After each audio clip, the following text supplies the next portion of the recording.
the heart of where innovation, money, and power collide in Silicon Valley and beyond. This is Bloomberg Technology with Caroline Hyde and Ed Ludlow.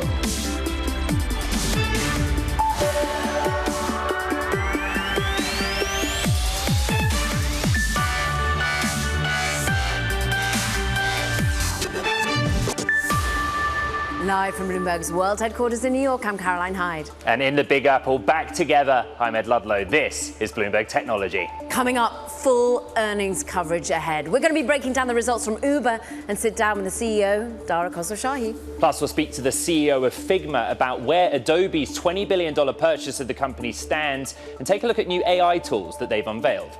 And we'll bring you the big takeaways from OpenAI's first ever developers conference as the AI startup unveils custom GPTs.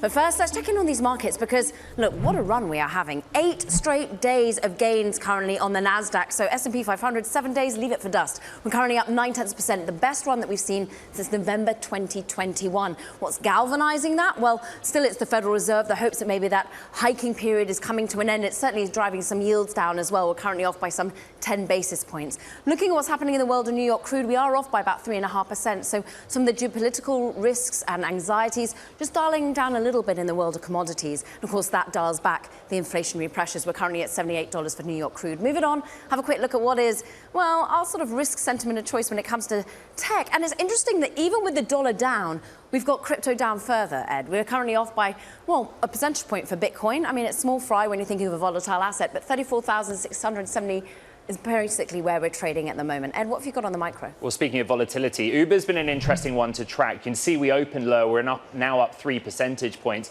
When earnings hit in pre-market, the stock drops as much as 8%. The story there was revenue missing estimates in the quarter gone, but that's down to a specific business model change and accounting issue that impacted revenue negatively in the quarter gone to the tune of $520 million. From there, the street is looking at the outlook for the fourth quarter, both in terms of gross bookings, but also EBITDA. That's been the story. Many consecutive quarters of positive EBITDA for Uber, and then that looks to be continuing. We'll change our attentions to GAAP profitability on an operating income basis. That always happens with tech companies as they go through their life cycle into the next phase of life. But right now, Uber 3% higher, and the street on the whole does like what it sees. It does, certainly with the run rate on profitability. Let's dig into these Uber earnings. We're pleased to be welcoming to the show the CEO of that very company, Dara Khosrowshahi, as well as, of course, our own Emily Chang of Bloomberg News. Emily, take it away first. Caroline, thank you so much. Dara, thank you as well as always for joining us. So look, Uber shares have almost doubled this year, but they were a little volatile this morning on the upswing now. What's the message to investors who are seeing mixed signals here? Well, the message to investors is that we had another record quarter and that the business is accelerating and actually surprised us on the top line. Our gross bookings came in over $35 billion, up 20% on a constant currency basis, accelerated versus an already high growth rate in Q2. If you look at the number of trips taken on the platform, 2.4 billion trips this last quarter. That's 27 million trips taken every single day. That was up 25% on a year-on-year basis. Again, an acceleration over last quarter where trips grew 22%. We did have a revenue accounting adjustment. And basically, it was taking marketing costs and incentives. We do provide incentives to customers, discounts to spur demand. And while they used to be classified as marketing costs in previous years and previous quarters, they were classified as contra revenue. And our revenue then stated revenue grew 10%. But it's really the geography of marketing classified as contra revenue took down a reported revenue by 8%. Doesn't affect the bottom line at all. So our adjusted EBITDA came in at $1.092 billion, up over 100% on a year-on-year basis. And then, of course, we were, again, GAAP net income profitable with over $200 million in net income. And it's something that we expect to be profitable going forward as an enterprise.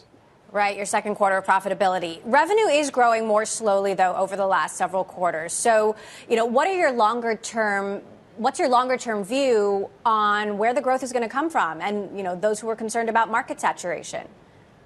Well, the revenue growth slowdown is, again, purely as a result of these accounting reclassifications. If you look at the business and the bookings growth, which is really consumer demand, both on the ride side and on the delivery side, both of them accelerated. So our mobility business grew gross bookings 30% on a year-on-year basis. It was an acceleration over Q2. We saw strength all over the world, but we saw particular strength in the Asia-Pacific regions and Latin American regions as a result of some of the newer products that we've introduced, taxi, two-wheelers, motorcycles that, are Uber motorbikes that can whiz through traffic, et cetera. And then on the delivery side, our gross bookings grew 16%, again, an acceleration over Q2 when they grew 14%. And that's just food delivery continuing to be super popular with consumers all around the world. It's our growing faster than the general category. We gained category position in 9 out of 10 top 10 markets all around the world. And it's our newer grocery offerings, expanding beyond just food into grocery, alcohol, pet food, whatever you want delivered to your home. We want Uber Eats to be there. So the strength continues. The consumer, U.S. consumer, global consumer continues to be strong. And that's definitely been a tailwind for our business. You've been building out your advertising business, and I'm curious where you see the biggest opportunity there. Who's the target demo? Where's the most upside? Where's the best place to show folks in the app new advertising? And how does that play out? Well, the biggest part of our advertising business are restaurants who are looking to improve their placement inside of the marketplace by targeting consumers or eaters who are likely to want to eat from that restaurant. And these are mostly small and medium businesses and enterprises like McDonald's or Wendy's, et cetera, who advertise on our platform. And because we know so much about our consumers, all our data, et cetera, we can identify consumer segments who are likely to react, so to speak, to that advertising. And as a result, advertising revenue continues to grow at significant numbers. We targeted $1 billion in advertising for next year. We're pacing on that target. We're going to exceed that target as well. The number of advertisers who are advertising on Uber is up 70% on a year-on-year basis. It's over 400,000 businesses as well. Now, one of the newer advertising products that we're very excited about is actually branded advertisements. And you might see those branded advertisements when you're using your Uber app and you're waiting for your car. We might show you an ad from an Apple or a credit card company or an upcoming movie. Our demographic consumer tends to be urban, tends to be very high income, and we have very big hopes for our branded advertising business as well. Dara, we've gone deep here on the numbers, which Emily and Caroline know I love doing. But I just have a big picture question for you. What does Uber look like in 5 years from now? And what are the steps that you take to meet your vision for Uber in 5 years' time? Well, I think in 5 years' time, we really want to be that operating system for everyday life for you personally. We want you to wake up and think about Uber. Am I going to have breakfast? Am I going to top up my groceries if I'm cooking tonight? Going to the office, coming back to the office. We really want Uber to be there every day to help you in your life, to get you where you're going, and to save time from some of these tasks. There are some people who like grocery shopping, but there are a ton of people who don't like grocery shopping. There are a ton of people who just want to eat at home, et cetera. And we want Uber to be that relevant life partner or life operating system for you, really all over the world. Is the freight unit, Dara, still part of that vision in 5 years' time? There's been talk from our own Bloomberg analysis that maybe that's spun off. Well, freight is a very promising segment for us that is suffering now from kind of the great freight recession that you see. Freight rates are coming down post-pandemic as a result of an oversupply situation. There are a ton of digital brokers and actually analog traditional brokers going out of business now. One of our big competitors, Convoy, for example, announced that they were going out of business a couple of weeks ago. And those rates have hit our freight business as well. It was down 27% year on year. It lost some money. But the technology of matching supply and demand in a digital way, we still think has incredible promise. As the freight business cleans up to some extent and some of the smaller players move out, we think that Uber Freight is going to emerge as one of the players with the best technology out there. We've actually invested into the transportation management part of the business. So not only do we connect you with a trucker to go from point A to B, we're helping you with your whole freight network and using machine learning, using the power of the data that we have to create a more effective shipping network for you. We think that's a very promising business. And at this point, we are absolutely investing in freight and innovating around freight.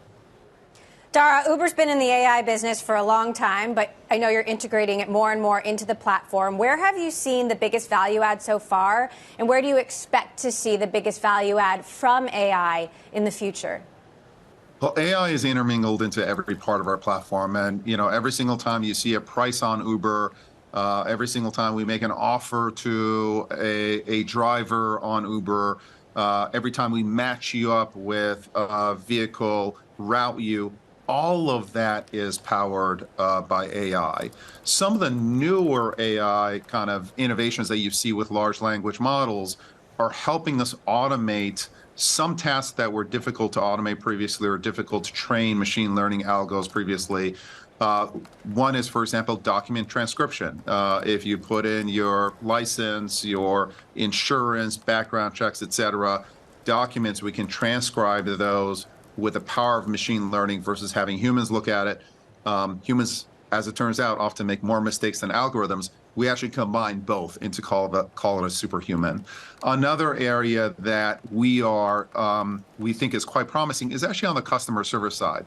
Anytime someone reaches out to us in customer service, we have to be aware of, your history with Uber. We've got to be aware of the context, what's going on in that particular time, and also what are our policies, and our policies differ all over the world. Again, machine learning algorithms can go through all of that at the click of the button, essentially, and then get back to the customer, and we think actually provide an elevated customer service at a lower cost, something that's super excited for us. All right, well, thanks there to Uber CEO Dara Khosrowshahi, and of course Bloomberg's Emily Chang out in SF. Really big morning actually on the Uber earnings front. A lot of volatility in the stock, but a wide-ranging conversation. Now, coming up here on Bloomberg Technology, OpenAI wraps up its first ever developers conference in San Francisco. We have the key takeaways from someone who is there on the ground, a good friend of ours out in SF. This is Bloomberg Technology.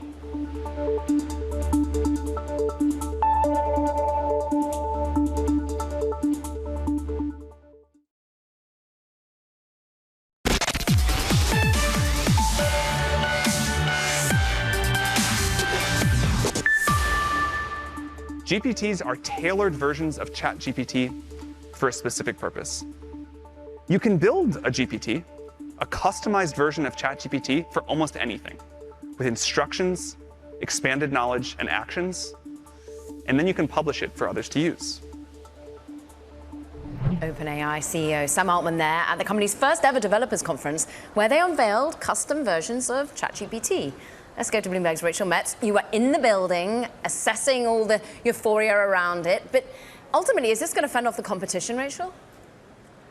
That is a great question. I think that you're starting to see them think about a little bit what are other companies doing, but also what can we do really well? How can we get people interested in using our products even more for different things?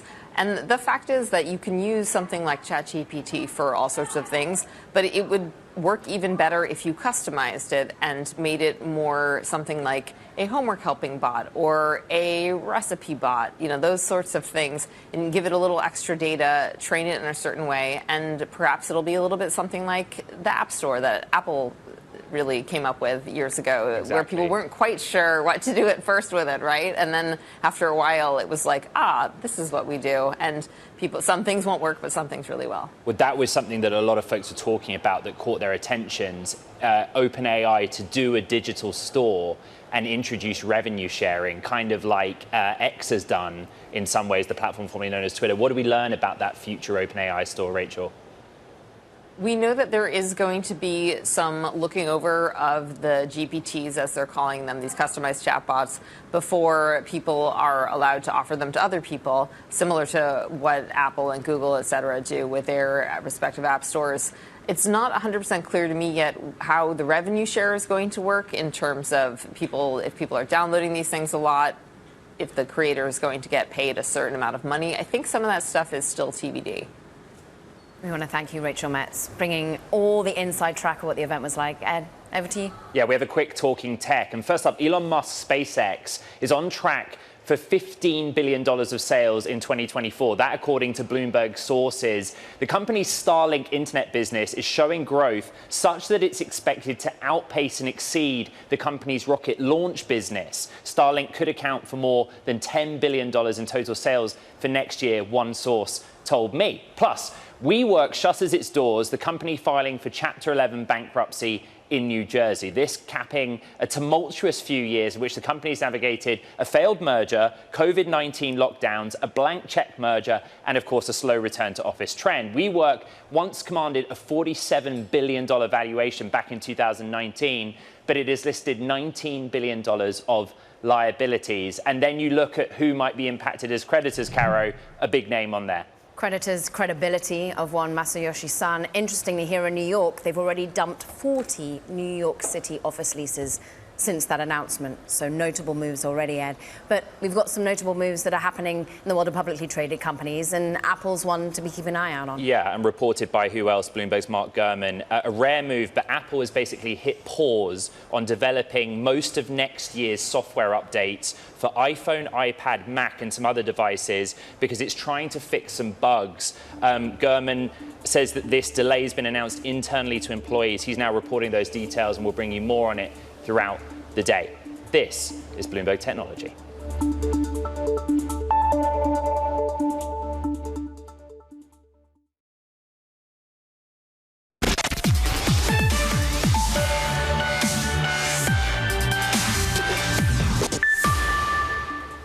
Figma is launching new AI features for its collaborative tool, FigJam. The new AI version aims to boost productivity with new features to generate, summarize, and sort files, among other things. Delighted to be joined by Figma's CEO, Dylan Field. And Dylan, Caroline and I were talking about this morning, about the technology base for what you've announced.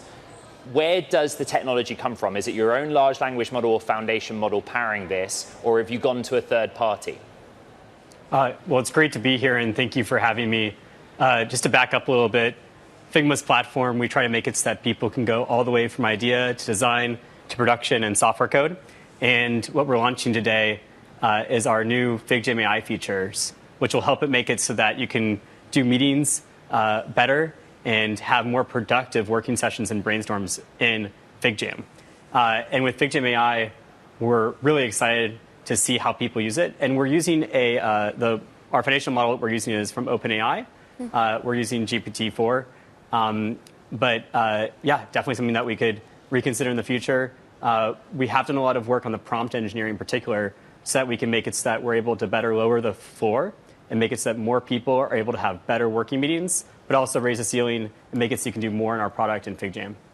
So you've outlined basically how this is going to help customers. Dylan, what does ultimately product design look like once AI has really taken charge? I mean, where will the human interact with AI? Where will ultimately be able to just put in a prompt and have, well, the latest fintech app built within a blink of an eye? Yeah, I think that ultimately, first of all, for FigJam AI, we're much more focused on how do you take the busy work out of creating great meetings and brainstorms.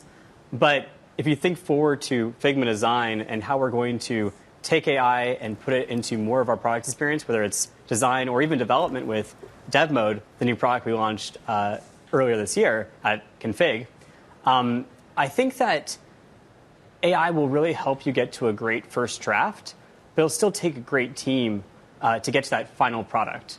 And I think though that it'll make it so that you can do more and be even more productive and efficient. And we're really excited to see where that takes our users. But yeah, right now I think it's more about how do you get away from the busy work, not how the robots take over. You called it, by the way, when we were chatting, Caroline. We were like, which LLM? Interesting choice on OpenAI. Look, it's been a year, Dylan, since you announced that you would be acquired by Adobe. Is that actually going to happen? I mean, what are the chances that the deal falls through? We're very optimistic and really excited about what we can do with Adobe. I think that there's such complementary strengths that Adobe and Figma can bring together. So we've seen with Adobe all their work with Firefly and what they've done with AI, and Figma can learn a lot from Adobe there. But also, Figma has gone into new audiences, such as developers with Dev Mode. And we think that we can bring a lot to Adobe there as well. And we just can't wait to get this done and to work together. You've already been brainstorming about you as a consolidated unit, what actually you can bring to consumers, how your products change. It's interesting, actually, that the EU regulators were worrying about how your use of AI might end up, fending off competition even further. How do you think AI brought together with Adobe and yourself might change the game a little bit? Look, I think that all companies will benefit from AI. And I'm really excited to see how different companies are able to bring AI into their solutions just to make better products for everyone. So Adobe and Figma are no exceptions. I think that both companies will do great things here. And this is the very start. There's so much more to come, and it's really hard to predict the future, but obviously we're building towards it. It's hard to predict the future. I'm still going to ask you to try. There's a lot of interest in Figma's own momentum, right? That's why there was so much excitement about the deal with Adobe. What is your customer momentum like? What is it that you're carrying into this potential deal close? Yeah, obviously I can't share exact numbers, but it's been a very exciting year at Figma. We've added, I think, about 500 employees now since the deal was announced. We've introduced new products like Dev Mode, as well as advanced prototyping, variables, and held a user conference called Config with 8,500 people coming. Honestly, it's felt like we've been accelerating our pace, and I hope to continue that acceleration and momentum into the deal close. Well, really nice to have you here talking us through it, Figma CEO.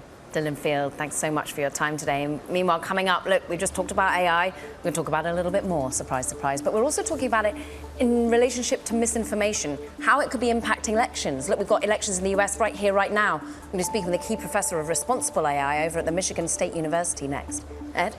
Quick look at Roku, up 0.8%. Cathie Wood's ARK said Monday they'd sold Roku, which was recently their biggest holding. I still have one Roku TV in my house. From New York City, side by side, this is Bloomberg Technology.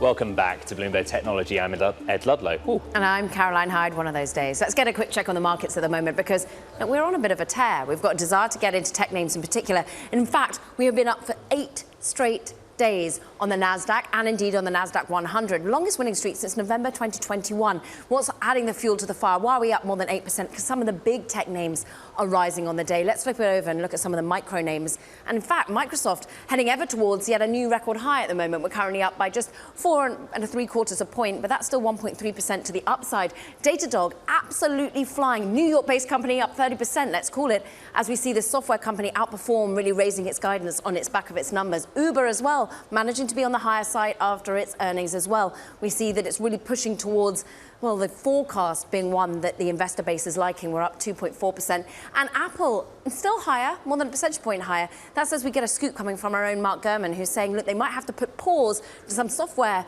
initiatives and indeed improvements next year, because as they want to iron out some glitches. In particular, that'll be across the phone, the iMac, across the Mac, of course, and increase across most of their software. But Ed, what are we looking at in terms of individual moves today? Yeah, look, some of the biggest names in mega cap tech are kind of in the spotlight this week for political reasons. Officials from Meta, Google, Microsoft, and Adobe are all heading to Capitol Hill tomorrow for another Senate forum on AI's growing influence on American elections and democracy. The forum is part of a series of closed-door discussions that Senate Majority Leader Chuck Schumer has been leading since September to help members get up to speed on the technology and, in the end, regulate it. We're going to dive deep into this conversation on this election day with Anjana Susala, professor of responsible AI at Michigan State University. The way that we frame it in our daily politics newsletter is that today's election is kind of a testing ground for the events of 2024. And in the context of technology companies and social media companies, do you see it that way, Professor? Yes, absolutely. I think this is a test of multiple things. One is the provenance of some of the methods used to identify deep fakes.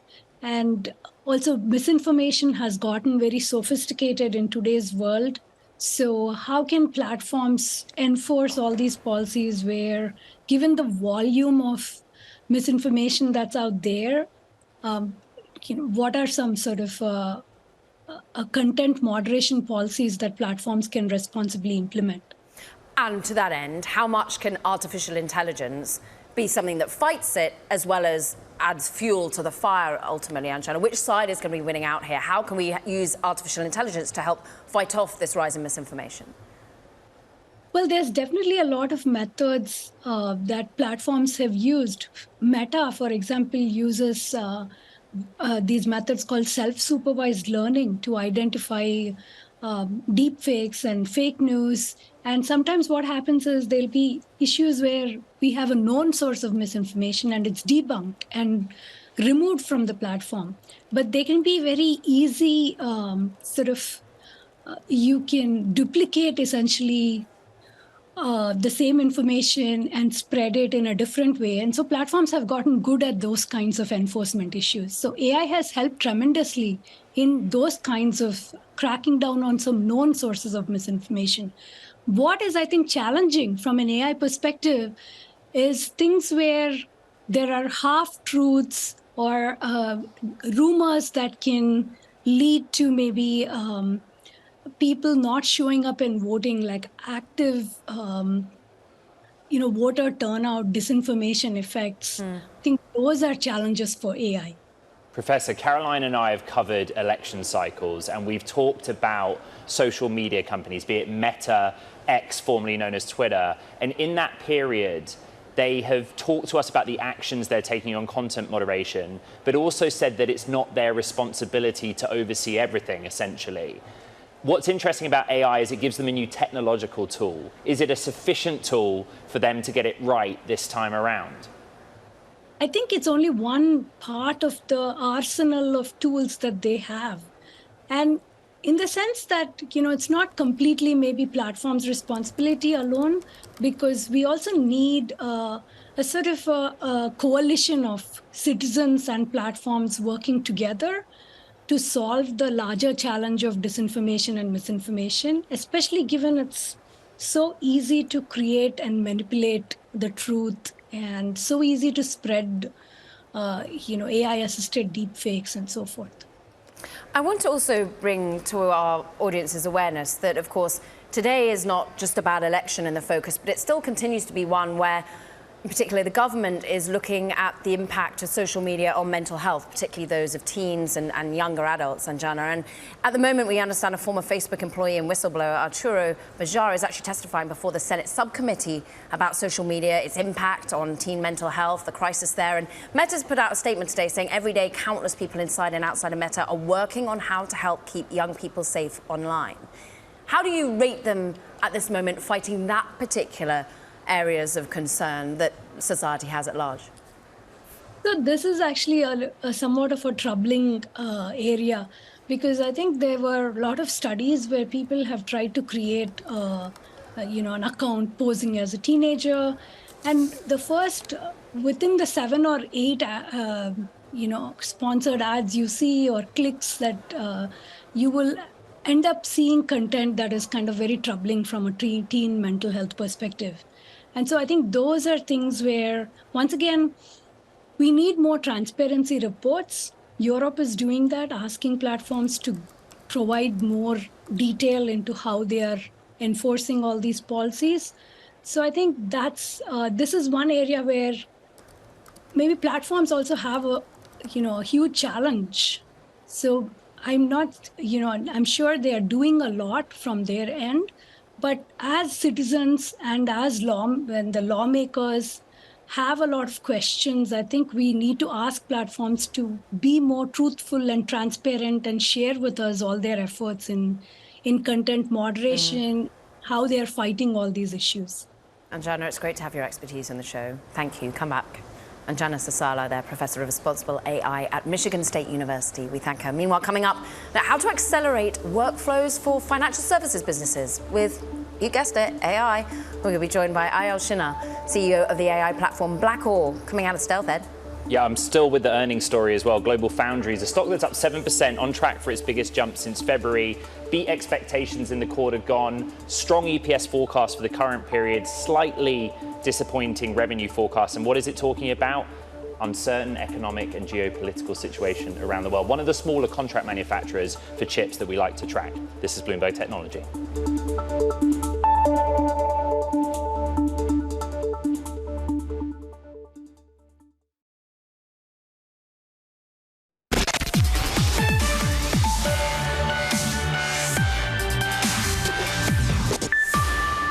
It's an AI startup world and we're just living in it. One more player comes to light, Blackall, coming out of stealth. New AI platform for financial services in particular. It's just launched today, announcing $60 million in financing, led by none other than A16Z and Oak HCFT, plus a whole list of the who's who's of VC.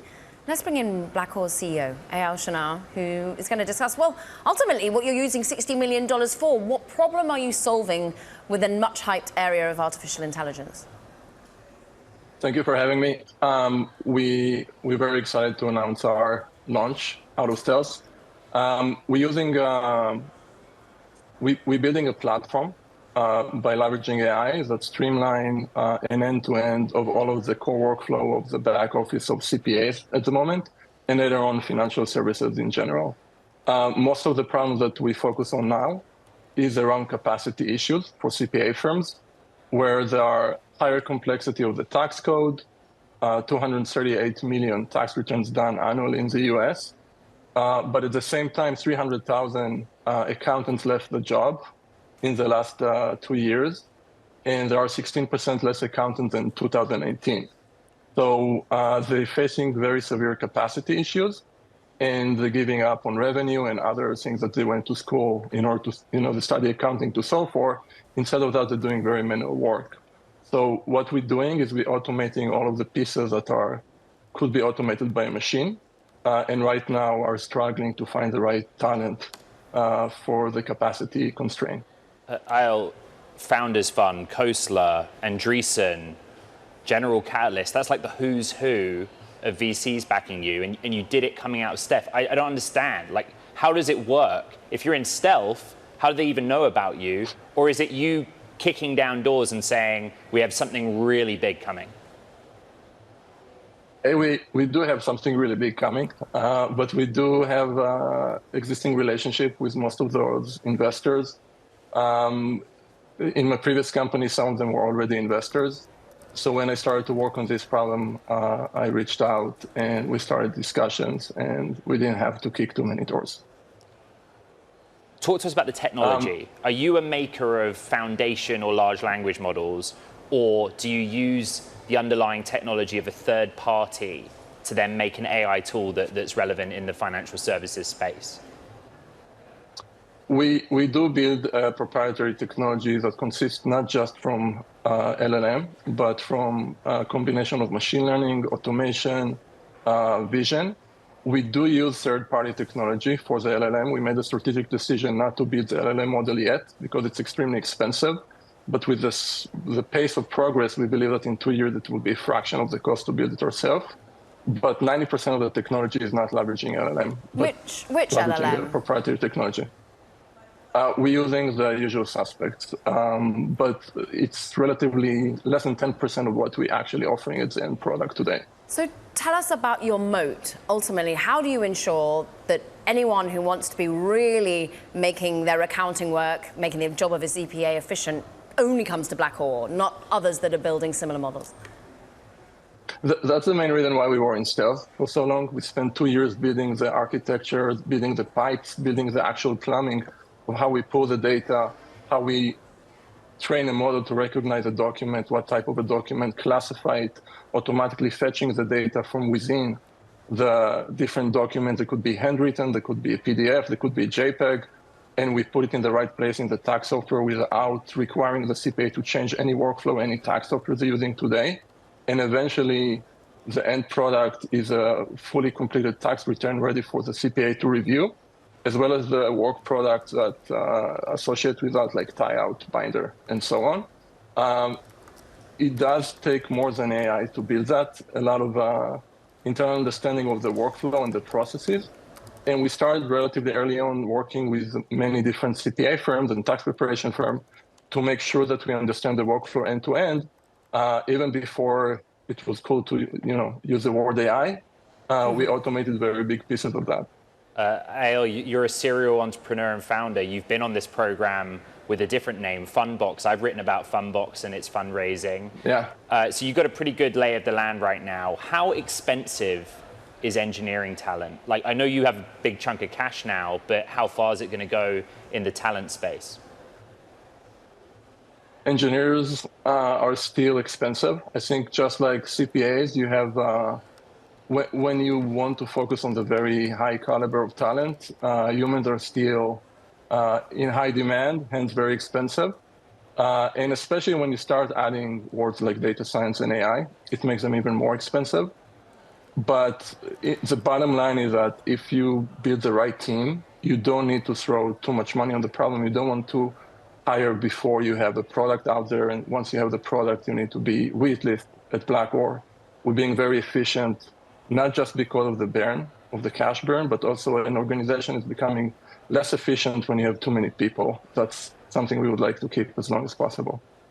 Blackwell CEO Eyal Shinar, thank you so much for your time here on Bloomberg Technology. Thank you very much for having me. Now, coming up on the show, social media, rockets, EVs, and brain implants. What a list. It's all part of Elon Musk's world and the focus of a new Bloomberg podcast. We're going to discuss all of that next. Karen. Meanwhile, let's go global for a moment. Spain's Telefonica seeking to buy up the outstanding shares in its German unit, that's Telefonica Deutschland, for as much as $2.2 billion, that is, that's about 2 billion euros. Basically want to take the company private after they lost a key wholesale contract, causing the shares to absolutely plummet for that particular part of the unit, off by 0.5% when it was trading in Europe. This is Bloomberg Technology.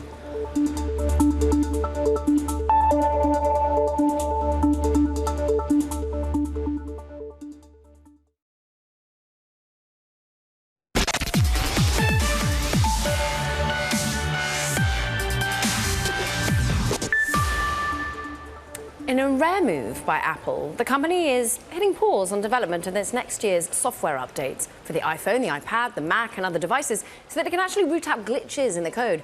None other than Bloomberg Technology's Mark Gurman, of course, broke the story. And Mark, how out of line with usual policy is this for Apple? Yeah, thank you so much for having me. So in 2019, when iOS was as buggy as ever, Greg Federighi, the senior vice president of software engineering at Apple, implemented what the company calls the Pact. The idea from 2019 until now is you cannot add any new features into iOS during its development if it's going to break other features or make the operating system more buggy. So far in development of next year's operating systems, Apple has found that a lot of that is happening. A lot of new bugs are being introduced into the software. So last week, they implemented a freeze, a pause, or a delay to the next stage of development of the next software updates. So for 1 week, all of Apple's engineers can focus entirely on fixing bugs before moving forward. Brilliant scoop. We keep a track of all of it. As always, Mark Gurman, we thank you so much for bringing it today. Meanwhile, we want to talk about today's Bloomberg Big Take. It's focusing on Elon Musk's Neuralink. as it seeks a volunteer for its first clinical trial, meaning, look, it's looking for someone willing to have a chunk of their skull removed by a surgeon so a large robot can insert a series of electrodes, super thin wires into their brain. Now, when the robot finishes, the missing piece of skull will be replaced with a computer the size of about a quarter, and that's meant to stay there for years. Its job will be to read and analyze the person's brain activity, then relay that information wirelessly to a nearby laptop or tablet. Ed. We volunteering? Actually, what's notable is the ideal candidate is under 40, like yourself, but actually paralyzed. Whoa, so it's really meant to be I'm not focusing volunteering. But yeah, okay. Sticking with Musk, his sprawling business empire has granted the billionaire a degree of power and global influence that transcends the industries he reshaped. In a new weekly chat show and podcast, Bloomberg editors and reporters break down the most important stories on Musk and his empire. We're joined now by two of them, Bloomberg's Sarah Fryer and Max Chafkin. Elon Inc. We've actually all been talking about this for quite a while, but I guess starting with you, Sarah, what is the broad concept of Elon Inc.?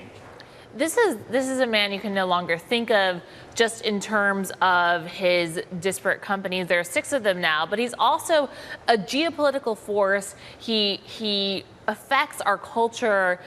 He owns a major communication platform. He's in the car business. He's in satellites. Involved in wars. He has this power that is so vast and so interconnected that we felt that even as he becomes a more overexposed person, perhaps directing media with his own messages, he's underexplained. His work is something that takes some journalists who actually have spoken to a lot of the people in the Musk empire and who can tell you what's really going on.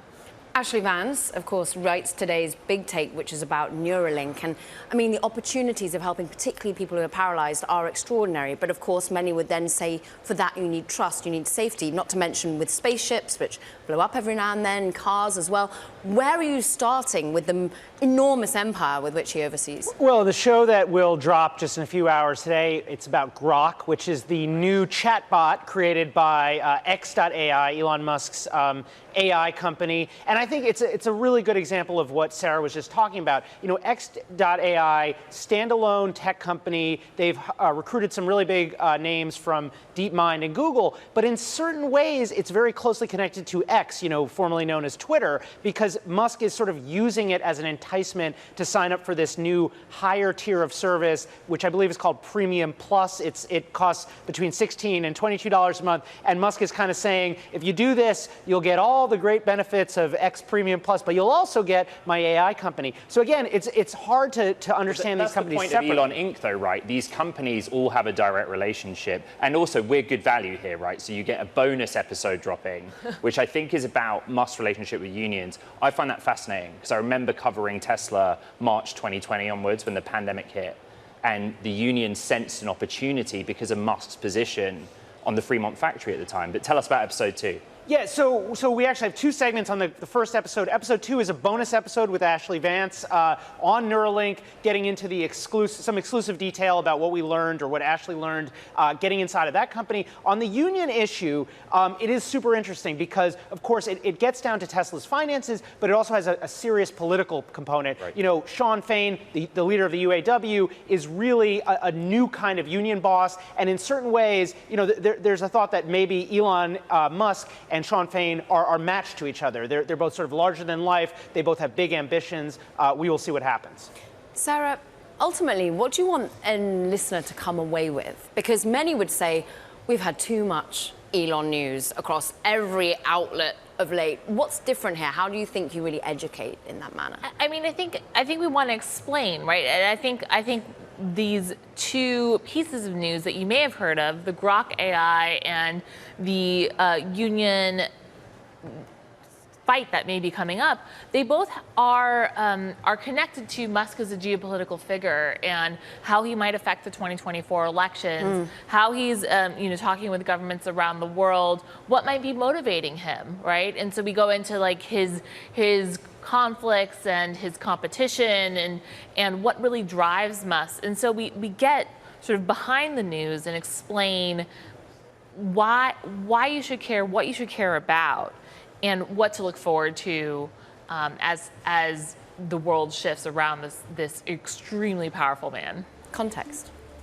Bloomberg, Max Chafkin, Sarah Fryer, really excited for the not one but two that you're going to be getting, dropping whichever course area that you currently are digesting your podcast, because we've got many, Ed. But meanwhile, that does it for this edition of Bloomberg Technology. Don't forget to check out our podcast wherever you get yours. From New York, Be busy. this is Bloomberg.